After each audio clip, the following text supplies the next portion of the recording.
Hello everyone. Thank you for always watching my videos. I wish you good health and happiness with your beloved family. There was a time when Tien collapsed on the hospital bed. Her eyes filled with despair as if she had given up everything. No one thought she would make it.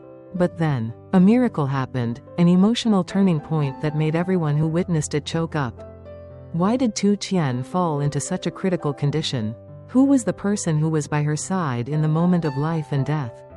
The emotional ending will make you unable to take your eyes off. The sun had just risen above the bamboo grove. The first rays of the day shone through the thin layer of mist, dyeing the land that was being leveled yellow in preparation for the new project. Jack stood in the middle of the large plot of land, holding a blueprint and a long ruler, occasionally bending down to measure and mark the location with wooden stakes that had been painted red. His face was covered in sweat. His light-colored shirt was stained with dust. But his eyes were still attentive. Each step was sure and careful. The sound of an excavator roared in the distance. A group of workers wearing hard hats drove the machine toward Jack. He waved, then walked quickly, pointing to the empty land in front of him. "We have to scoop from the other side of the bank. Extending in this direction," Jack said, pointing and drawing an imaginary long line on the ground. "From that red stake to this green stake, about 1.2 meters deep. 3 meters wide. Remember to avoid the land next to the bamboo grove. There is an underground water source there. Don't touch it." The mechanic nodded, adjusting the control lever. The engine roared again. The bucket lowered, and began to scoop up the first layers of soil. Jack stood by and watched, not taking his eyes off the machine's movements. He was not only the supervisor, but also the one who put his heart and soul into every inch of the land here, where he planned to build a small house, with a yard, a garden, and a porch large enough for 2 people to sit and drink tea every afternoon. Occasionally, he walked along the edge of the land, picking up a few large rocks, or reminding the construction team behind him not to drop bricks carelessly. The early morning wind carried the smell of new soil, mixed with the sounds of machinery and workers, creating a busy but hopeful atmosphere. A moment later, when the main task was clearly understood by the mechanic, Jack took a few steps back, took out his phone to check the time. His eyes wavered slightly when he saw that it was late. He quickly stuffed the blueprint into his waist bag, then turned to give one last instruction: "Do it carefully. Right on the line as I marked. If anything goes wrong, call me immediately. I'll be back this afternoon." The worker nodded, made an "okay" sign with his hand, and continued operating the excavator. Jack turned and walked away, his dirty shoes leaving marks on the yellow sand. On the way out of the construction site, he wiped his forehead with his hand, his eyes silently looking towards the hospital not far away. There, Tien was still lying there, weak and fragile, but also the greatest source of motivation that kept him from stopping. The construction site behind him continued to rumble, and Jack, despite his back being soaked, still strode towards the girl of his life, with faith in a brighter tomorrow, where the 2 of them would live together under the roof he had built with his own hands. Late afternoon, the last sunlight of the day cast a pale yellow light on the hospital corridor. Gentle and languid, Jack hurried through the room, his shoes covered in construction dirt leaving marks on the pure white tile floor. Having just left the construction site, he rushed here without having time to change clothes or rest. There was only one thing on his mind: Tien. When he reached the door of the hospital room, Jack saw the doctor and a nurse standing by the bed examining her. Tien was lying with her back against the pillow, her hair neatly combed to one side by her mother. Her face was a bit pale, but her eyes had softened a lot. The doctor used a stethoscope to check her heartbeat, then asked a few questions about how she felt today. Tien nodded, answering softly in a hoarse voice, "I feel much less tired." "Doctor." Jack approached, worriedly looking at the IV drip still on her hand.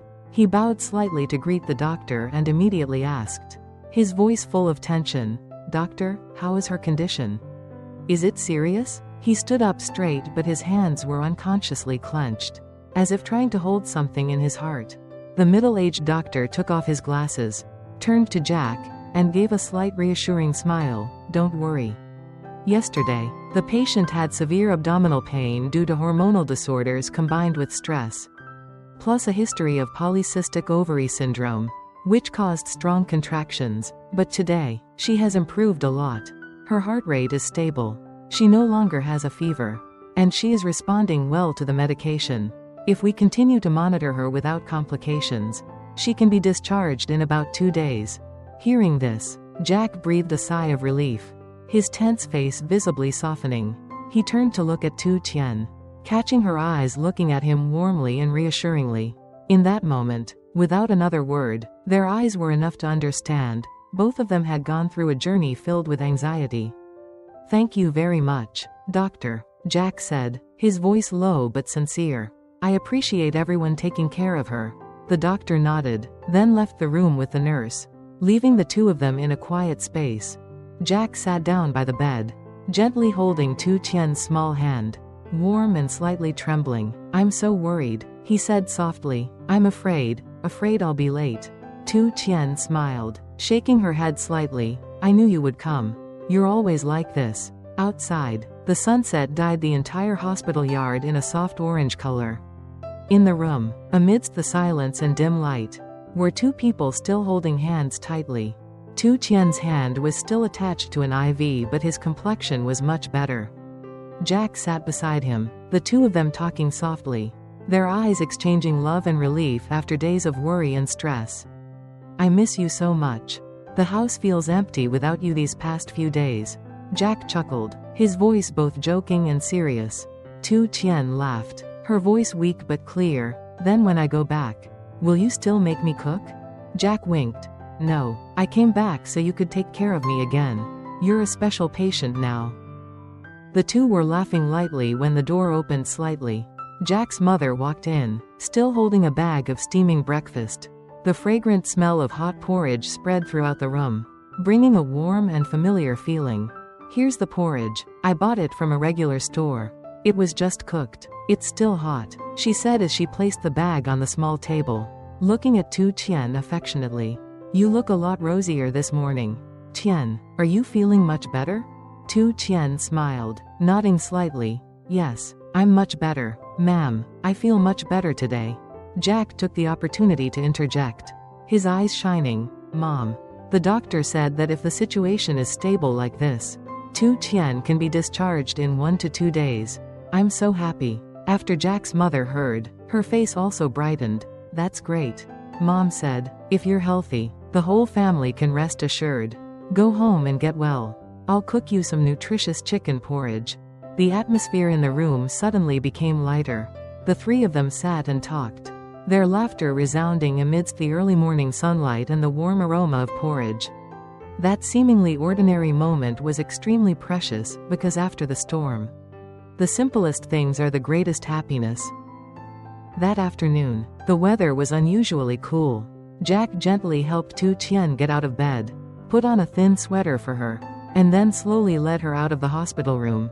His hands held her carefully, as if he was afraid that even a strong movement would hurt her. Tien smiled, her face brighter, though still a little pale. "I've been sitting in the room for too long. It feels so stuffy," she said softly, leaning lightly on his shoulder. Jack squeezed her hand gently, replying in a warm voice, "Yes. I also think you should go out and get some air.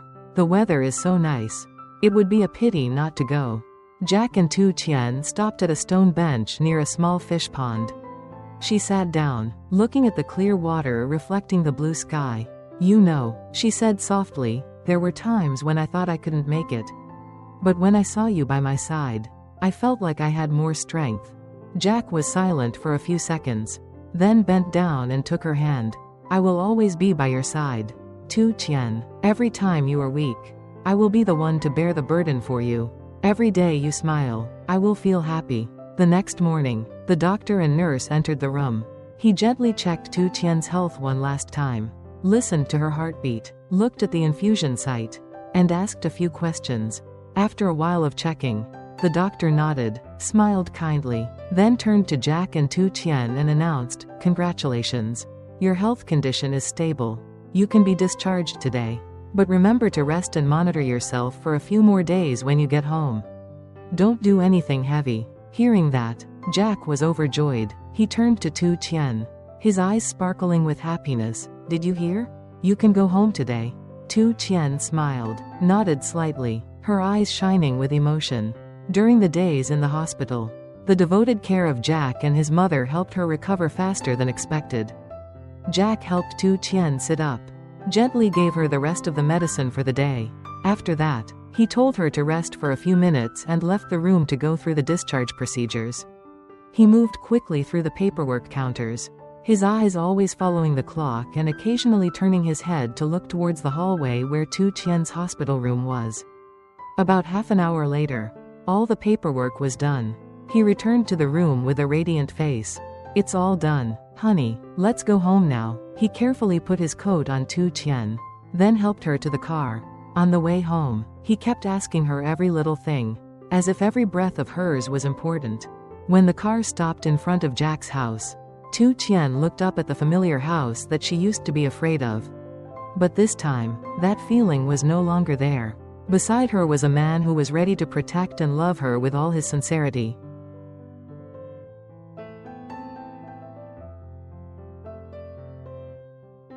Bờ xa bằng mây trôi cuốn trời, nước xanh soi bóng một thời. Đường xưa đâu đó tàn phai kiếp người, con đò cũ vẫn nằm im, chờ bao kỷ niệm ẩn chìm trong tim. Chợt gió về, khúc hát êm đềm như lời sông kể chuyện tình chuyện đêm. Dòng sông vẫn mãi không rời, mà sao ai ngắm cũng rơi niệm thầm. Một đời trời mãi âm thầm, dẫu qua bao bận trầm thăng vẫn hiền.